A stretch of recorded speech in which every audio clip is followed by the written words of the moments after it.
Damo, going to Brisbane, more travel. How's the body holding up? How's the group holding up? Oh, look, it's been great to be home for a little while and avoiding the airport. But obviously playing in Perth, you're going to spend a lot of time in aeroplanes, and that begins again with a trip over to Brisbane. So the group's feeling fantastic after starting the season 3-0, but obviously going over to Brisbane and then backing up here for a Melbourne team that'll be waiting for us. It's a big 7 days, and we're looking forward to the challenge. Trev said physically you're good, and then it's more of a mental battle at this stage. With the start of the season you've had, what is the mental challenge now to keep that momentum going? Just staying switched on. We had a good win here against Brisbane, but you look at the calibre of players they've got. We're expecting a different style of play for them on their home court. So we know if we think we play as well as we did on the weekend, if that's going to be good enough, it probably won't be. We need to go up another gear. They're going to come out with more confidence, be more aggressive, and that's what we're expecting. I think Adam Gibson said in the paper today that they've been very soft. Are you expecting a response in terms of physicality this time? Yeah, if any time a player calls out his teammates and calls them soft, especially when it's the captain and someone that's as highly regarded as Gibbo, his teammates will respond. So I thought they did a really good job on the O-glass, so that's a weakness of ours we need to address. But the rest of the game, if they're going to step up and play physically, we'll prepare for it, but it's nothing we haven't faced.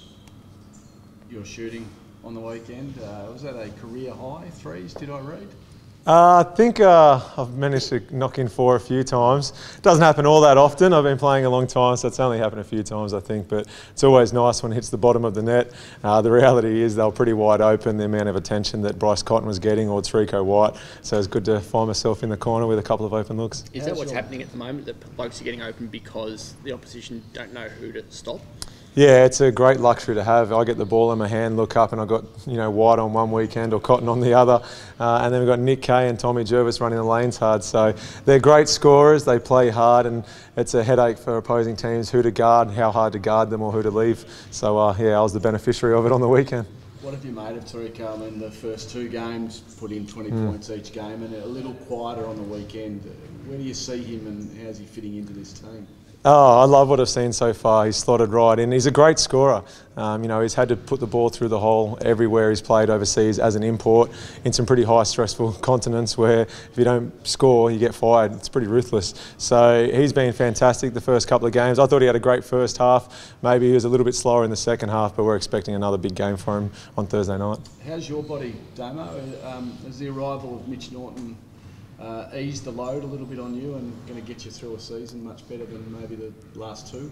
Yeah, last season was one I regret, probably not putting my hand up and addressing a few of my injuries. So I kind of hobbled into the final series. Had a long off season, addressed some injuries, and it's nice that I'm still not back to 100%, but I'm getting close. But what a luxury to have when you've got, the Boomers point guard playing alongside you. So it doesn't matter who's out there. I'm just glad that I can address my body, get it right, and Nordo's a great player, so we don't lose anything, that's for sure. Where's the chemistry at with those guys? So far it's looked great. Is there more room to improve that? Yeah, definitely. You look at the combination he and Nick Kay have. If we can get that going, now with the Jesse Wagstaff and Angus Brandt, it's fantastic. You can tell when guys have played alongside each other for a long time, those two not only have skill, they understand each other and they look for each other out on the court. And once they start developing that chemistry with the other guys, they've been fantastic additions with their blue-collar work ethic, high IQ and skill to boot. And now it's just about getting them settling in. You guys flew under the radar a bit during the pre-season. What does it feel like now? To be honest, amongst the playing group, it's the exact same. Obviously, we're excited not to have lost so far. Looking forward to the next game, but yeah, we don't pay attention to all the pre-season polls and all that stuff. Trust me, I've been picked to come last, second last a bunch of times, so when you hear it, it doesn't really faze you. Is the depth of this squad starting to hit home with you when you see blokes coming off the bench and going, hang on, he could be starting? Yeah, I think it's the biggest strength we have is the work ethic and the depth we have. So it means we can play hard, and if you can only do it for 3 or 4 minutes, you can put your hand up, go to the bench, and you don't really drop off at all. Nick Kay went for 16 and 10, yet all the focus was on Bryce on the weekend. We've had some guys putting up great numbers, working hard, doing some things that go unspoken about, and that's the team we are. You just do your role, do it as well as you can for as long as you can, and then put your hand up and someone else will step up.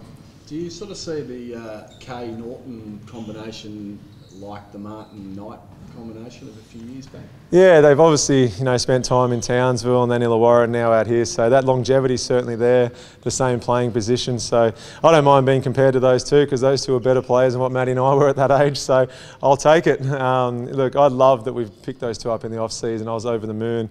And, we knew they were good guys and highly skilled. But then you come and see what they do on a day-to-day basis. Every single day they're working at 100% and that's what motivates me and excites me as a teammate. So you honestly think that those two right now are better than maybe you? Nordo's definitely better than what I was as a young pup. Look, Matty's always been highly talented, so I don't do either of them an injustice there. But it's always nice when you can play alongside a highly skilled player. I had that in Matty Knight for a number of years, and Matty made me a better player. And so we grew together from juniors all the way through to he retired. I think 14 or 15 years we were teammates. So, hopefully that's a luxury that Nick and Nordo can have together because they make each other better players, which Matty and I did. Not to harp on it, why would Norton be a better player than you at the same age? Yeah, he's probably more aggressive at the offensive end. Look, to be honest, it's been a long time. I can't remember what I was doing at the age of, 25, 26. Look, I loved having him as a teammate. From afar, I always respected him as an opposition player. And now seeing what he does on a day-to-day basis, he and Nick are two guys the club will hopefully build around for the next 8 to 10 years. Are they better? Have you noticed them being better because you've seen them every single day? Like, has your respect for them as an opponent changed now that you're a teammate? Yeah, definitely. Their work ethic is something to be admired. I shouldn't compare myself and Matty to two other players because we're in and amongst it, we're not stepping back and watching. But what I've seen of those two guys, what they've brought to the club, that blue-collar work ethic combined with high IQ and high skill, it's what clubs dream of having, what coaches dream of having and teammates dream of playing alongside. So, if we can keep those guys going, get them to have a full understanding of our offences, our defences and the culture of the club, they're going to be here for a long time and have a lot of success. What's it like to have Tom Jervis back at the Wildcats this year? I love it. He was a very popular guy when he was here as a teammate. Missed him for the 2 years. He headed over east, and to have him back, it's like nothing's changed. So it's great for Tommy. And obviously with an injury to Angus Brandt early in the season, Tommy stepped up to that starting role, and he's doing a great job. We've just stepped off the training court, and he was our best player out there today. So no, he's a very popular guy amongst the group. He brings a few laughs, but then the work ethic and how intense he is out there, he gives his all. The Pink again this weekend against United, is that right? Yeah, against Melbourne. It's very bright. It's for a great cause. I love that we did it last year, and now to make it an annual thing is a no-brainer. Obviously trying to raise awareness and some funds for Breast Care WA. Last year when we spoke about the game and why we're wearing pink, we see Trev on a day-to-day basis as the head coach of a basketball team. Then and there, we got to see him as a father and a husband who has a wife that's going through breast cancer for the second time. And for him to open up and be as raw and as human as he was last year about it, we were motivated to get him as a win as a person, not as our coach.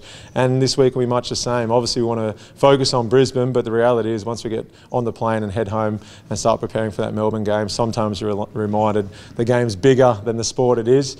And this will be one of them where we're doing it for something much, much bigger than the name on the front, but more so why we're wearing the pink. So a trip away and then coming back against probably the team that's maybe everyone's thinking is the red-hot favourites to win along with Sydney.